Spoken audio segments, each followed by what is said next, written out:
ఇప్పటికీ కూడా తాలిబాన్ సైన్యము పూర్తి సైన్యాన్ని ఎస్టాబ్లిష్ చేయలేకపోయింది. ఎందుకంటే ఆర్థిక సమస్యలు ఇప్పుడే అమెరికా 20 సంవత్సరాల భయంకరమైన దాడి నుంచి తట్టుకుని ఒక దేశంగా ఏర్పాటు చేసుకున్నారు వాళ్ళ తాలిబాన్ ప్రభుత్వాన్ని 2021 నుండి. వాళ్ళు ఆర్థికంగా కూడా ఏమీ లేవు. మరి ఇంతటి బలహీనమైన దేశం ఆఫ్ఘనిస్తాను బలాల పరంగా పాకిస్తాన్తో అస్సలు సరిపోల్చలేమన్నమాట. మరి విజయం ఎవరిది అంటే నేను ఖరాఖండిగా చెప్తానండి, ఈ విజయం ఆఫ్ఘనిస్తాన్దే. ఎందుకు అంటే ఏ బలంగా చూసిన ఎప్పుడు కూడా ఒక యుద్ధం అనేది ఎప్పుడు కూడా అంటే మహాభారతంలో శ్రీకృష్ణుడు చెప్తాడనమాట, ధర్మరాజు దగ్గర 7 అక్షౌహిణుల సైన్యమే ఉంటది, ఇటు ధృతరాష్ట్ర దగ్గర 11 అక్షౌహిణుల సైన్యం ఉంటది. మరి ఎలా గెలవగలుగుతారు పాండవులని ఒక వేదంతో ఉన్నప్పుడు శ్రీకృష్ణుడు ఒక మాట చెప్తాడనమాట, గెలిచేది ఎప్పుడూ కూడా బలం కాదు, స్పిరిట్, వ్యూహం అనేది చెప్తాడనమాట.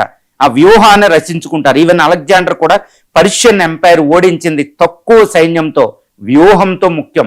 ఆ యుద్ధ వీరులతో నైపుణ్యం ఇంపార్టెంట్. ఇప్పుడు ఆఫ్ఘనిస్తాన్ యుద్ధ వీరులతో పోలిస్తే పాకిస్తాన్ ఎట్టి పరిస్థితుల్లో పనిచేయదండి. ఎందుకంటే గుర్తుపెట్టుకోవాలి, 1979 నుంచి 89 వరకు ద గ్రేట్ రష్యా యుఎస్ఎస్ఆర్ని వాళ్ళు ఓడించారు.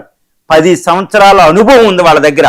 తర్వాత 2001 నుండి 2021 వరకు 20 సంవత్సరాల పాటు America marines, American great supreme military పవర్ని ముప్పు తిప్పల పెట్టారు వాళ్ళు. 20 సంవత్సరాల అనుభవం ఉంది.